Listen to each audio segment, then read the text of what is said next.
9월 15일이면 베일에 쌓인 신형 투싼이 세상에 공개가 됩니다. 그래서 그런지 신형 투싼의 많은 정보들이 속속 공개가 되어가고 있습니다.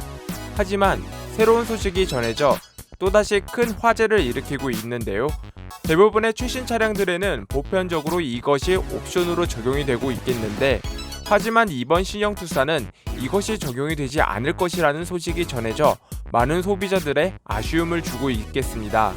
오늘도 투싼 풀체인지의 새로운 소식을 전해드립니다. 영상을 시청하시기 전에 구독과 좋아요 꼭 눌러주시면 감사하겠습니다. 투싼 풀체인지 관련 소식은 순수 회원분들과 함께하는 투싼 패밀리 카페를 통해 더 많은 소식들을 확인하실 수 있습니다. 빠른 정보와 순수 회원분들 간의 소통 공간으로 투싼 패밀리 카페를 추천드립니다. 현재까지 알려진 소식에 따르면 차량의 옵션 선택에 따라 신형 투싼의 외형은 헤드라이트의 전구가 할로겐이거나 LED로 나뉘게 되겠는데요. 다만 옵션 선택 상관없이 주간 주행 등은 LED 등을 적용시킬 것으로 알려졌습니다. 영상 속 사진을 참고해봐도 할로겐의 차량은 무엇인가 아쉬움이 남겠는데요. 게다가 이전 영상에서도 이야기를 해드렸지만 이번 신형 투싼은 헤드라이트에 밴딩 라이트 기능이 적용될 수 있을 것으로 보여져 구체적인 옵션 설정은 알 수 없겠지만 밴딩 라이트 기능은 확실히 밤에 운전하는 운전자의 시야에 도움이 되겠습니다. 그렇기 때문에 개인적으로는 요즘 신차에서는 찾아보기 힘든 할로겐을 선택하는 것보다는 LED 옵션을 선택하는 게 주행 시 시야성이나 외관적인 멋을 위해서라도 바람직할 것으로 보여집니다. 실내를 살펴보면 디스플레이 화면의 인치 차이가 옵션 선택으로 분류가 된다는 점입니다. 구체적인 내용은 공개가 되지 않았으나 하위 옵션을 선택 시에는 내비 기능이 제외된 라디오 기능 또는 미디어 플레이 기능이 제공이 될 것으로 보여집니다. 반면 상위 옵션을 선택해야지만 디스플레이의 크기가 커지며 내비 기능이 적용되는 것으로 알려져 차량의 가격폭이 상당히 있을 것으로 짐작될 수밖에 없겠습니다. 게다가 출시 예정인 투싼 모델의 N라인 버전을 고려한 것인지는 모르겠으나 패들 시프트가 적용되는 것으로 보여집니다. 과거에는 고성능 차량이나 고급 차량들에서만 볼 수 있었던 패들 시프트였는데, 하지만 최근 들어 미니밴으로 잘 알려진 기아자동차의 카니발에 적용시킨 점이 인상적이었는데요.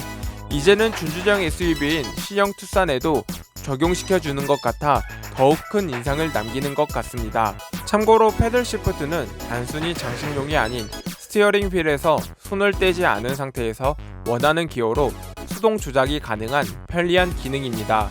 물론 일상에서는 단순히 기어를 드라이브 모드에 두고 엑셀과 브레이크만 밟으면 되겠지만 패들 시프트가 있다면 보다 적극적으로 스포츠 드라이빙을 즐길 수 있다는 점이 강점이라 생각됩니다.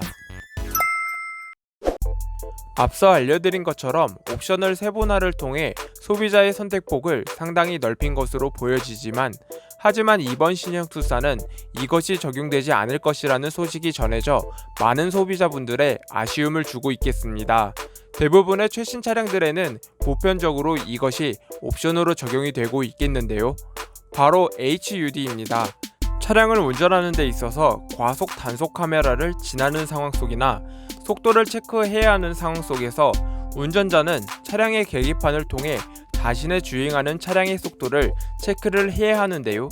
비록 잠시 동안이지만 사고의 위험성이 존재할 수밖에 없겠습니다. 하지만 오늘날에는 많은 차량들이 HUD를 장착하고 있습니다. HUD는 단순히 속도를 표시만 하는 게 아닌 후측방 경고, 내비 등 운전자에 도움을 줄 수 있는 정보들이 HUD를 통해 정보를 전달하고 있겠습니다. 하지만 이번 신형 투싼에서는 운전자에게 도움을 주는 HUD를 찾아보기가 어려울 것 같습니다. 앞서 출시한 셀토스의 경우 컴바이너 타입이기는 하지만 소형 SUV에도 HUD가 적용되어 당시 큰 이슈가 되었는데요. 자칫 소형 SUV만도 못하느냐는 질타를 받을 수 있지 않을까 하는 우려가 남겠습니다. 하지만 최근 들어 자동차의 계기판이 큰 변화를 이뤄내고 있습니다. 기존 아날로그식을 벗어나 아날로그와 일체형 LCD 계기판으로 변화를 이뤄냈는데요. 그리고 한 발 더 나아가 프리미엄 차량에는 3D 클러스터 계기판이 적용되는 등 자동차 계기판의 변화는 계속되고 있겠습니다. 게다가 이번 신형 투싼은 계기판을 둘러싼 테두리인 클러스터 하우징이 없는 개방형 클러스터를 도입해 개방감을 높여줄 것으로 알려져 있습니다. 이 같은 이유 때문에 HUD를 과감히 줄이고 HUD의 기능을 클러스터에 적용시킨 것은 아닌지 생각됩니다. 신형 투싼은 현대차의 도전적이고 대담한 정신을 가장 잘 나타내는 SUV가 될 것. 이상엽 현대차 디자인 센터장의 말같이 이번 신형 투싼에 실내외 할 것 없이 모든 점이 도전적인 것으로 보여집니다. 만약에 앰비언트가 이번 신형 투싼에 적용되지 않는다면 여러분의 생각은 어떠실 것 같은가요? 요즘 신차들을 살펴보면 앰비언트를 적용시켜 자동차의 실내 감성을 한층 더 업그레이드 시키고 있겠는데요. 하지만 앰비언트를 미적용시켰다는 것이 사실이라면 너무 도전적이고 대담한 것은 아닌지 걱정스럽기도 합니다. 개인적으로는 센터페시아 양옆에서 시작해 대시보드를 거쳐 뒷자리 도어 트림까지 이어지는 가니쉬 라인에 앰비언트까지 함께 적용시켜줬으면 어땠을까 하는 아쉬움이 남겠습니다. 그 외로도 신형 투싼의 하이브리드 출시가 될 것이라는 언론의 이야기가 많았습니다.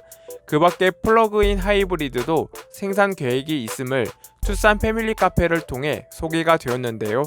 다만 아직까지 구체적인 일정이 공개가 되고 있지 않지만 신형 투싼의 하이브리드는 초기에 출시할 것으로 알려져 하이브리드 자동차의 인기는 높을 것으로 전망됩니다. 오늘은 신형 투싼에 감춰져 있었던 소식 두 가지를 소개해드렸습니다. 첫 번째는 HUD의 존재 유무, 그리고 차량의 실내 감성을 업그레이드 시켜주는 앰비언트 두 가지에 대해서 소식을 전해드렸습니다. 이 두 가지 소식에 대해서 여러분의 소중한 의견 댓글로 남겨주시면 감사하겠습니다. 언제나 유익한 자동차 소식을 전해드릴 수 있도록 노력하겠습니다. 구독과 좋아요는 언제나 저에게 큰 힘이 됩니다.